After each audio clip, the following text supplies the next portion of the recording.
Right, so obviously the Renters' Rights Act is coming in on 1st of May. So I'm I'm not here to panic anybody. That's not what this is.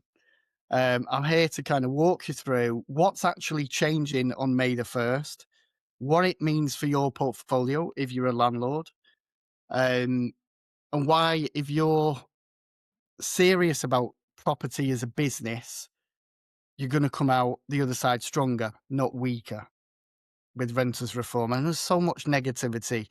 And, the doom merchants have had their say in the Facebook property groups. I'm sure some of you have seen the content already. People moaning and talking about renters' rights in a very negative way. But we're going to dig into every aspect of it this evening in this slide deck. So ultimately, this is the 10-second version before we go deep. So if you stop listening after this slide and only remember three things, this is it. So Section 21 is gone from 1st of May. Section 21 no longer exists. You can't use it.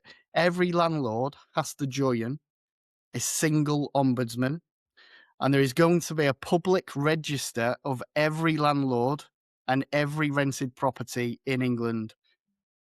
And those three things alone change the behavior of this whole sector, the private rental sector. Everything else on the next slide is the detail. So,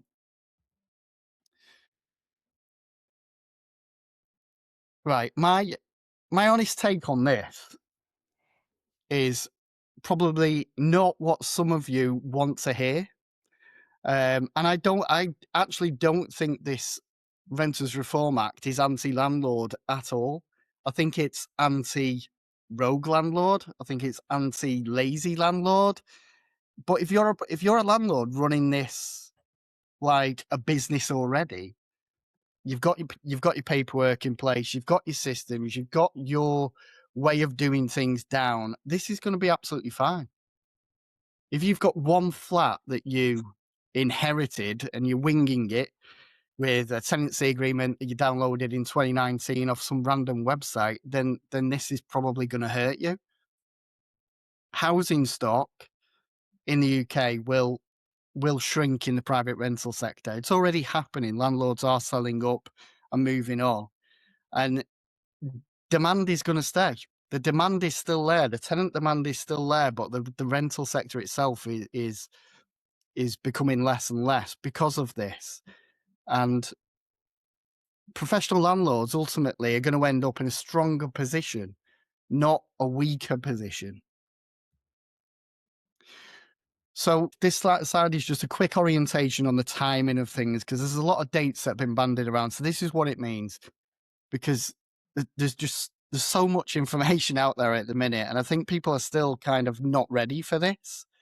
So the Act itself, the Renters Act itself, got royal assent last October, so it's already law. And what everyone's been waiting for is commencement. So when does it actually happen? When does it kick in? So phase one drops May the 1st, 10 days, I think it is from now. May the 1st, 2026. And the 30th of April is a deadline that really, really matters. If you have a tenant and you want to serve a Section 21, you can do so now up until the 30th of April, but it has to be served and received before 4:30 on the 30th.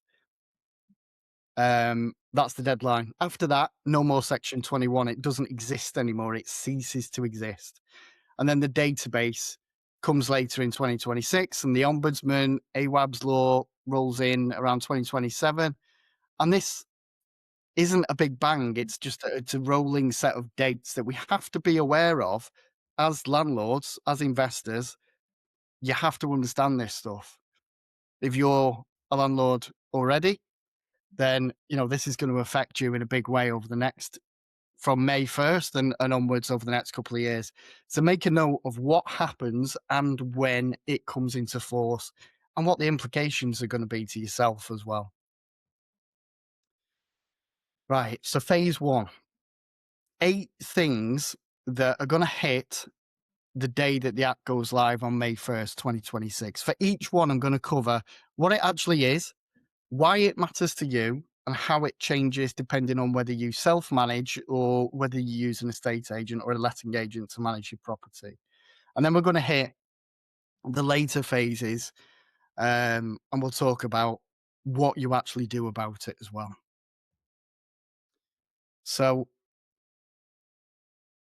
starting with this one, this is the big one. This is the one that everybody's talking about.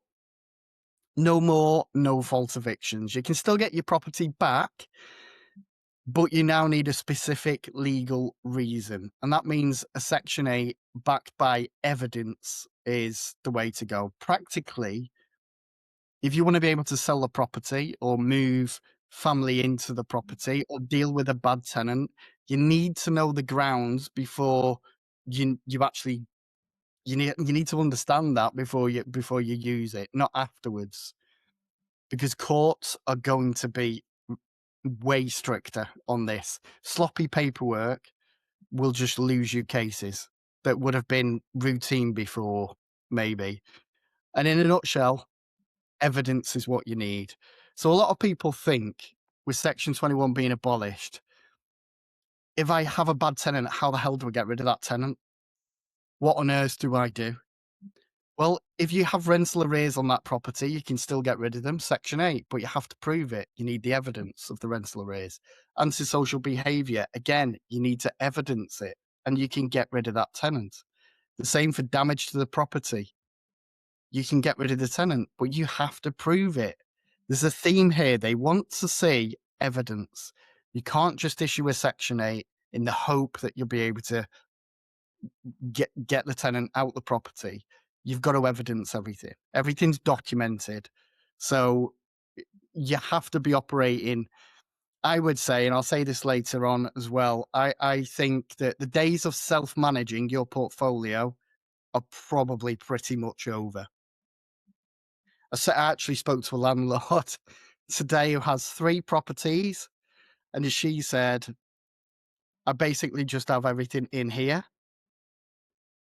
I said, what do you mean? She went, literally, I don't have any spreadsheets. I don't have any, she self-manages, everything's in her head. She said, as long as the rental income is more than the mortgage, it works. And that was her approach to investing. I'm not sure how she manages her properties, but it's that sort of thing that's going to be that those types of people, those types of investors will be pushed out if they don't get their ducks in a row. Well, it sounds like she needs your software to keep on top of her gas safe certificates And and her electrical certificates. honestly, Dad, I told her, she knows. She is part of the community. And yeah, it's a crazy one, but yeah, she's going to jump on the software. I think the penny dropped today actually when we had a chat. So the next thing is all tenancies become periodic. This one catches people off guard.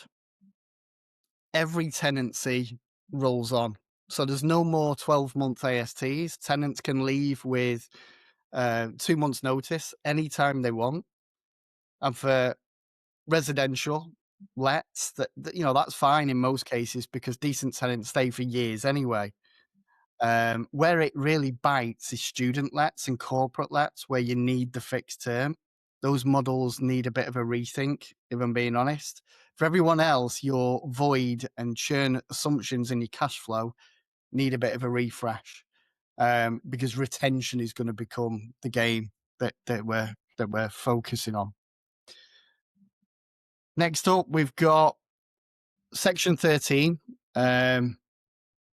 So once a year, that's it. Any rent review clause in your current tenancy agreement is now unenforceable. And the tenant can challenge that at the first tier tribunal. And to go to a tribunal for the tenant doesn't cost them a single penny. So for them to kind of raise a grievance against a rent rise, it's not going to cost them a penny, and you have to prove things. So here's the bit that people miss. The tribunal can only set the same rent or lower. They can't set it higher than you proposed it to be. So ultimately, don't be scared of the process, but you can't be pulling numbers out of thin air either. If you're raising the rent, you need evidence. So local comparables, you need to back it up. You can see a theme here as we're going through this. Evidence is what you need at every step of the way if you're a landlord now. So next up, we've got Section 8. Section 8 actually gets more useful because Section 21 is now gone or will be gone on the 1st of May. So Section 8 is now new grounds, expanded grounds of what was there previously, and some of them carry a 12-month protected period at the start of a tenancy where you can't use them. So if you're planning to sell the property or move a family member into the property or move yourself into the property, you need to plan further ahead than, a couple of months because there's going to be a 12-month protection period. You can't just enforce this and 2 months later have access to the property. That's not going to work. And the evidence bar is also going to be higher again. So keep records from day one, inspection notes of when the property was inspected, communications with the tenant need to be logged, arrears ledgers, rental arrears ledgers, photos of the property condition before the tenant moved in, all the boring stuff, all the admin. All of that stuff will win you the cases under Section 8. Without it, good luck, is what I would say. Next, pets. So tenants will have the right to ask, and you have to consider it properly. You can still say no to having a pet, but you need a reasonable reason. Now, define reasonable. I think this is a bit of a grey area, but a bona fide reason might be if it's a leasehold property and the leasehold suggests that there's a restriction, no pets can be kept on in the property, then that's a reasonable reason, obviously, because it's in the leasehold. You can't have a pet. Fair enough. The property genuinely can't accommodate one that's reasonable. You can't say that you don't like dogs because that's not reasonable. Most of the damage fear around pets as landlords, we all know, is will he make a mess of the property? Will they damage the property in some way? Especially if it's a furnished property, they're going to chew the legs off the dining table, things like this. And most of it's overblown fears anyway. Most pets are generally well behaved in my experience of 20 years. What would say is get pet insurance in the tenancy. Inspect the property a bit more maybe and move on with your life. It's not really something to worry about too much. So no DSS, no more bidding wars. So what does that mean? Well, two separate things really. First, you cannot filter tenants because they're on benefits or because they have children, because that's discrimination. You can't discriminate against tenant type, and it's now properly or will be properly enforceable. Second, you can't list a property at £1,500 rent a month and then accept offers at £1,700 a month. The advertised figure is the ceiling price, the maximum amount of money. And honestly, I think this is better for landlords because you just price it right the first time. Affordability checks get easier and get cleaner, and it's just less messing about. So I don't see that as a bad thing at all whatsoever. It's a written statement of terms, and I think Darren, you kind of mentioned this in your post today on the community. What is that? And from my understanding, it is the document that you shared the link to today. But I'll double check on that, and we'll get clarification and update that in the group. So written statements of terms. So what is this? What does it mean? This is a new mandatory document. It's not your tenancy agreement.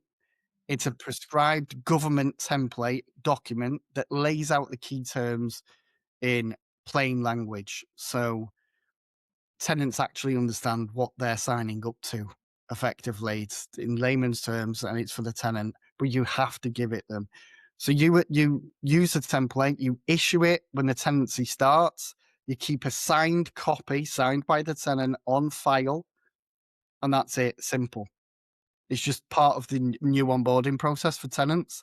It's just another document you have to give them. Pretty much like, think about it like the how to rent guide that came in a few years ago. Same sort of thing. But you have to now do this. And obviously be aware of that, because if you don't issue these documents, you are going to come unstuck when you try and do when you if you have to use a Section 8 in the future. So this is one that we've seen. I've seen quite a lot of people talking about these fines. So I want to be very clear about this.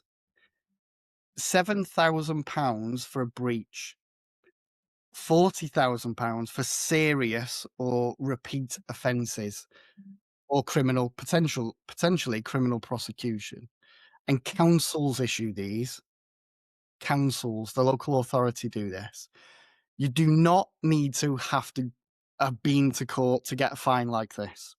It is, and these amounts, the 7,000, is literally per breach, which means if you've got 3 properties out of compliance on the same thing, you forgot to give them whatever document 3 times, you're looking at £21,000 in fines before you've even eaten your breakfast.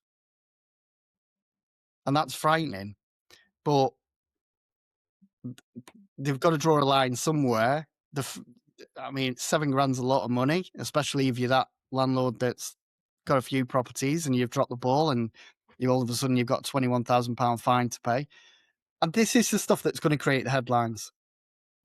And it already is. It's, if you dive into property Facebook groups, this is the stuff that's already creating the headlines, and people are talking about it. Oh, this is out of order. This is wrong. This is that. But these are the rules that we play by, and these are the rules we either accept or we don't as landlords. And this is going to create the headlines and fear, but do the right things and you're protected. And that's all it comes down to. Be aware of the rules, get your ducks in a row, do it right. You don't have to worry about the £7,000 fines or £40,000 fines. It's there as a deterrent at the end of the day to get rid of rogue landlords, and that's pretty much where it is. So that's phase 1 done. And what I mean by phase 1 is that comes in on May 1st. These other things, these are the later phases that we're going to talk about now. And you know, most landlords I speak to are underestimating how much these things matter because they feel far away. These are the things that people aren't talking about yet, but they are coming. They are law. They're just not active yet, but they're coming down the road. So let's take a look at these. So the PRS database. So this is another one which is going to create headlines. And I haven't seen many people talk about this just yet, but it's going to create headlines. Every private landlord and every rental property will be on a public register, searchable. So tenants can look you up as a landlord before they even view the property. They can actually search for your name and look you up. Councils can cross-reference complaints against you, held on your record in literally seconds. And if you're not registered on that database, you cannot legally let a property. You cannot be a landlord. This isn't an opt-in or opt-out scenario. You have to be on this database. And the point of this isn't to make life hard for good landlords. It's to find the ones who've been hiding away, and they are hiding. And everyone on this call, I'm sure, knows of or has heard of, you know, a dodgy landlord or seen a program on TV. You know, the TV program. I don't even know if it's still on anymore. Where the Rogue Landlords or something it's called, isn't it? That guy off that, Paul Champlina, I've met at events over the years. It's going to put him out of business. You know, he's the guy that helps the landlords get the property back. He's going to be out of work because all of this is going to eradicate the need for that sort of thing. Next up, we've got one ombudsman for all landlords. So this is a single scheme. It's mandatory. It's free for tenants to use. And the government will appoint one provider. This hasn't been sorted yet. The government will appoint one provider and every private landlord joins it. And this is not a tea and biscuits complaint service. It's a proper dispute resolution body. If a tenant has an issue and you've been ignoring it, that's where it'll go. And it's going to be easy for the tenants to use. Um, and yeah, that's obviously part of phase two. It's not phase one. But these are things we need to be aware of.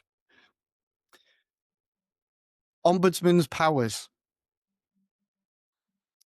So, ombudsman's powers. So, what can it actually do? Well, it can order an apology. They can order specific action, like a repair within a certain or by a certain deadline. They can order compensation up to £25,000, which is quite a bit of money. They can publish findings with your name attached to it. And critically, those decisions are binding. You can't say that you disagree and just walk off. You have to comply or you have to escalate that problem. And the reality check there on the right is the landlords who lose here are the slow ones. If a tenant reports a leak and you take 3 weeks to even respond to the tenant, expect some bad news going to come down the line, at some point. If you've got a repairs log and you action things fast and things get taken care of in a timely manner, you've got nothing to worry about at all. Again, this is all the whole thing is about making landlords behave like a professional landlord and provide good housing for tenants. That's all this is. Yes, it's a pain in the backside. Yes, it makes the job harder, but I think ultimately it's a good thing. I do think ultimately it is a good thing because the standards rise across the board. And the three things rolling in the future, beyond all of this, is AWAB's law gives you fixed deadlines to deal with damp and mold. Miss them, and you're going to face claims. EPC rating C is a minimum by 2030. So there's no more F and G rated rentals on the market. We've got better quality homes for tenants at EPC C and decent home standard by 2035, which is the same standard as social housing is today. Any one of these on its own would push out the tired stock, the properties that just aren't up to scratch. And that's the point of this stuff. Put them all together, and what you're looking at is a proper reset of what counts as a lettable property and a property that really shouldn't be used as a rental property at all. So this is the bit I'm going to keep on banging on about because this is the bit that matters. The people who are going to exit are the accidental landlords, the inherited flat brigade, the self-managers out there, and the people that form their opinions based on what they've read on a Facebook property group. They'll sell or they'll hand the keys back or they'll get caught out by not being aware of this stuff. They'll get caught out, they'll get fined, they'll moan about it, and they'll leave the sector. The people who will flourish are the ones who've been treating property investing in their portfolio as a business already. Less supply, more tenant demand, better tenants. If you're in this camp already, you're going to be fine. You're going to be absolutely fine. What do you actually do? What are your kind of next steps? So, step one, review your portfolio. Every property that you have, if you're a portfolio landlord, and I mean every single property, does it still work under the new rules? If it only worked because you could serve a Section 21 as a fallback, it doesn't work anymore. If you're running on a thin net yield and you're hoping for capital growth, you need a plan for what the next 5 years actually looks like. You need to look at this property by property basis. Do you keep it? Do you refinance? Do you reposition? Do you sell? You need to make that call before the market is flooded with other properties making the same decision. And then your exit is crowded because there's lots of rental properties coming on the market.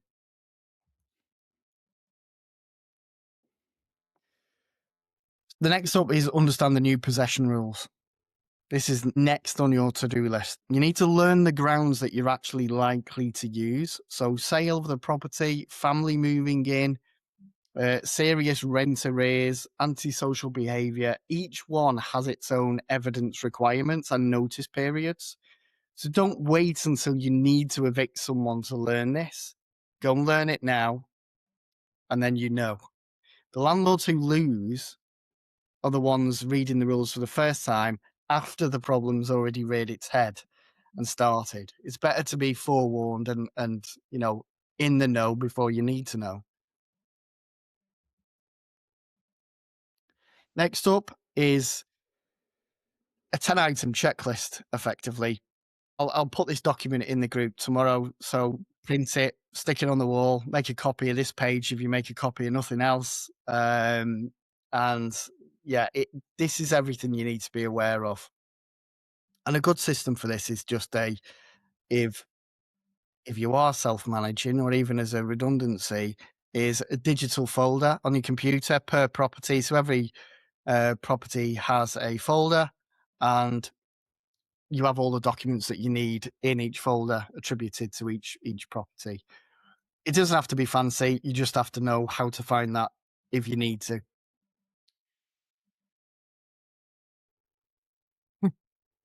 Next up, we've got sense check your rental pricing strategy. So rent can only go up once a year, and the tenant can challenge you, like I said earlier. So pricing of the rental amount needs to be defensible, and it needs to be based on evidence. If you're under rented because you've been nice to a good tenant, and so many landlords do this, they think, oh, I don't want to put the rent up. I've got a good tenant. If I put it up, they might leave.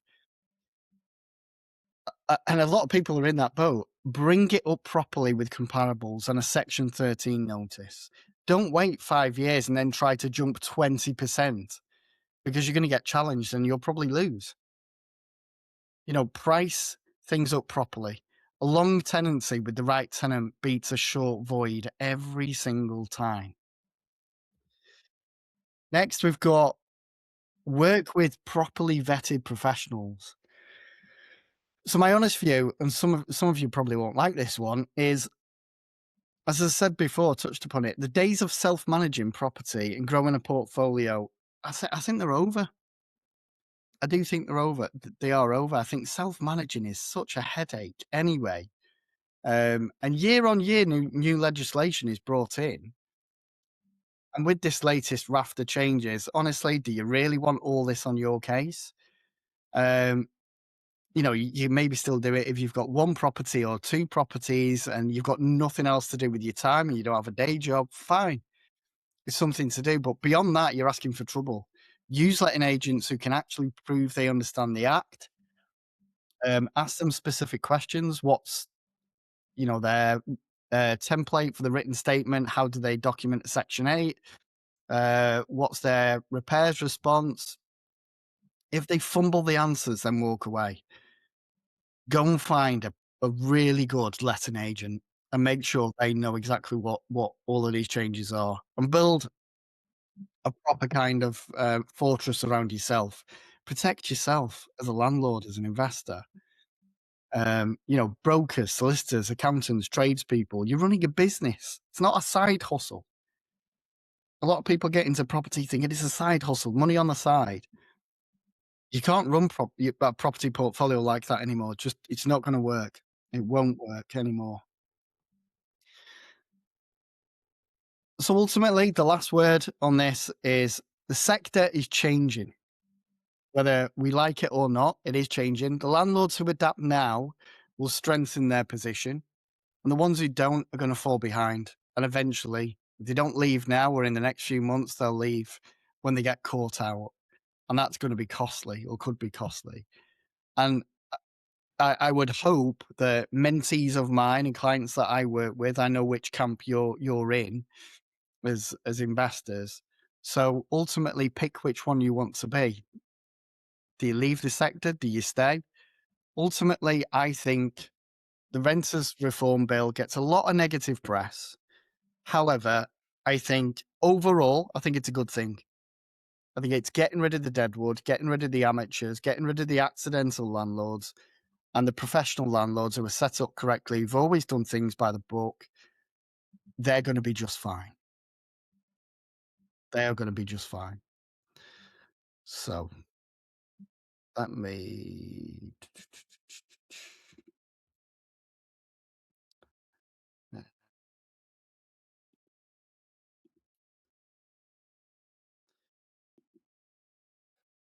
There we go. Stop sharing. So hopefully that was informative. I know there's lots of questions flying around at the moment to do with renters' rights. And if you've got any questions on what we just discussed, then stick them in the chat or ask now or forever hold your peace. But while you think about questions, what we'll say is,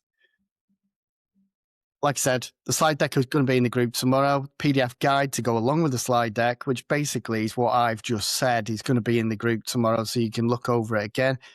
You can watch the replay if you ever want to watch this back and just brush up on a few things. That's absolutely fine. You can watch the replay. It'll be in the school community, either later this evening or first thing in the morning.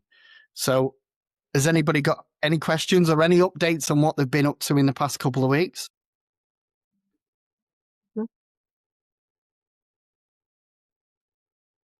Hey, Alex, you okay?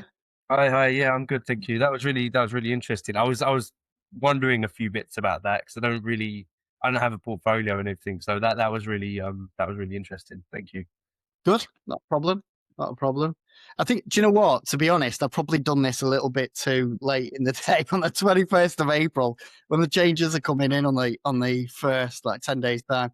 I am actually doing a podcast on it as well next week, which is kind of after the event. But I think a lot of people are going to be talking about this for the next few weeks. Mm, So yeah. I wanted to ask you a question, Alex, actually. I think I seen, correct me if I'm wrong, on your Instagram the other day. mm. Were you walking around the big property that you've got going on? Well, Yeah, I was yeah, there. Mm, yeah. yeah. Go on, Well, give us an update. Where are we at with that deal? oh no, we've not got the keys yet. I had the architect there with the builder and the estate agent. It was like an open house. Everyone was going around doing their thing, but yeah, it's progressing nicely. Investors all on board. Terms agreed. Now we've got the report and the searches back now, so we're just waiting on the final bits and to agree a completion date. So yeah, it's about to be exciting on that one and busy. We're completing on one on Friday. That's the flat, and then we've got the house coming before the end of the month. Is the plan. So yeah, we'll Yeah, see. It's about to get busy after a amazing. year of quiet. Yeah, amazing. It's been a long time coming, hasn't it? Doing the bigger deal. So just remind me again, what's the GDV on this one? Is it The big one, 1.6. 1.6? The Yeah, purchase was nine. Was it 920? 920. Yeah, yeah. Yeah. No, it'll be a great project. From the video that you posted the other day on Instagram, it looked amazing. Lots of character. So the character in that property. What's the plan? Is it going to be modernized, stripped out? What's the Bit of both. So the front, we're sort of going to keep it as the front section where there's the original sort of Edwardian tiling and the banister and the stair runner and everything. We're going to try and refurbish that to be super original. The front door, stained glass, that kind of thing. That's yeah, all in good nick. So we're going to keep it. The front room is going to be kept because it's got all the original cornicing and the sort of patterns in the plaster. So that's going to be kept. nice. The upper bedroom, same thing at the front, but then everything else is going to be sort of ultra modern to the back, hidden utility room behind sort of kitchen cabinets, that kind of thing. So yeah, we're waiting to get in there and really scope it out properly. But yeah, that one should be really special. There's massive loft on it as well, so we're hoping to get like two rooms and a bathroom up there, which is new. So Wow. yeah, let's see. How long is it? Is scheduled for the project to last? Should be about 6 months for the actual refurb. if we don't get any issues with party wall or build over agreements or anything like that, might be 7 if we have issues. But yeah, we're hoping to smash it out in 6 months and then go from there really. I Um, mean, yeah, we're gonna do. As I spend this week sort of just prepping up to start everything, but we're gonna have like content coming out a lot. So I started a YouTube channel that's gonna be going long form content as well. Mainly just to start creating a bit of demand for our projects, kind of thing. yeah. Um, No, I think it's a great idea. And when you think about, engaging with landlords, and we spoke about, on our last call, talked about, how to keep the pipeline going of fresh investors coming in for the next deal and the next deal. mm, Because it's important that you never take the foot off the gas in that area, because if you just focus on the project and then you get to the end of that project, bank the money, go off on holiday, have a nice time, come back, and then you're starting from day zero again. mm, That's a terrible feeling when you've just come off the back of a project like that, to go from day zero of, right, we need to go and find another investor. mm. It's hard. So yeah, I think building that brand for yourself and your business, getting a YouTube channel, the long form content, long form, and as I've said this before, podcasts, it is such a trust builder. Mm. Especially podcasts, because if you think about it, I don't know, like, you guys listen to podcasts. I'm a massive podcast fan, so I know a lot of them are on YouTube these days. Mine's on YouTube, but I think, I'm a bit old school as well. I like to listen to the audio podcasts that go on for like 2 or 3 hours. And when you think about that, if you could speak to your ideal client avatar, i.e. investors, Mm. and actually give them something of value for even 40 minutes, an hour, and they're listening to you, how many trust tokens are built up there in that hour? It's just insane. Yeah, that's a really good point. I want to do a few more of those, to be fair. And yeah, with the YouTube, we're sort of thinking to do 2 concurrent series. So one being flipping. I don't know what to call it yet, but flipping a flat in London, episode 1, and do like 10 episodes of that, and then the Yeah, same thing for the house. 2 separate series, not super highly edited, just long form, just raw content yeah, going out. So yeah, it's a whole new element of everything. But I'm thinking, you know what? Mainly to build the demand. I want to get to the point where we do the project, and then at the end of the project, have a list of people waiting to do the next project. And that's almost what I want to get to. So we're not sitting on the market waiting for a buyer. I want to have someone teed up before, even if I can, and sort of produce a product for them on a bespoke basis. But yeah, that's sort of the plan with the content. But I'm hoping off the back of that, some investors will come to. Yeah.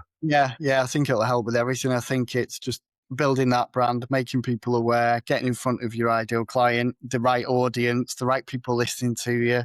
It makes everything else just so much easier. It greases the wheels, and makes the business a bit less pain, a bit less pain in terms of finding the leads and generating the leads, because that's ultimately where a lot of people do struggle, is finding investors. Mm, But I think you've got to try and think outside the box. A lot of people are backwards in terms of wanting to build the brand, and I think it's so important these days. So it's great to hear you say that. And also the fact that you just said, and I know you will have done research on this and you don't need me to tell you, but I think for the benefit of everybody else, the fact that you just said 2 different kind of shows or ideas, one for the flat, one for the house, episode 10, creating episodic content, be it a video or be it a podcast, like part 1 of 5 or whatever it is, that's what gets you follows. That's what gets people thinking, well, I want to see the whole journey. mm, I want to see the whole thing. So I'm going to subscribe to this guy and I'm going to watch it all as it comes out every week. And the other thing to build into that also on the top is consistency. There's a great podcast, actually. I'll share the link in the community tomorrow if anybody's interested. I'm sure everybody's heard of Diary of a CEO, Stephen Bartlett's podcast. I'm sure we've all watched episodes, but there was the lady that helped him build that from day zero to now. Became like, she had full autonomy on it. She's now left the company and gone to do her own thing. she did a podcast, and I stumbled across this last week. I was in the gym on the treadmill. I ended up watching this hour-long podcast, pounding away on a silly incline on the treadmill, killing myself watching this podcast. But it was really good. And it was this lady talking about how she built up the Diary of a CEO from 13,000 subscribers to over however many million it is now. And some of the things she said go against the grain of what you would think how to build a brand. It was really eye-opening. It's such a. It was one of those podcasts that you watch, and there's not many of these where you watch it and you think, "Wow, I need to write that down," or "Wow, I need to remember that." There's so many moments in there; it's unreal. Oh, I'll definitely give that a shout. Yeah, definitely. Thank you. Yeah, I'll pop the link in the community tomorrow. But yeah, no, it's worth a watch for anybody thinking of marketing themselves to investors, growing their brand, growing their business, how to, what to say, how to say it. All of that stuff is covered, and some other things as well, which are really quite interesting that I've never heard before. So yeah, I'll pop the link in there. Brilliant. Anybody else got anything they want to share? Thanks for that, Alex. Cheers, mate. Okay. No, you're all good.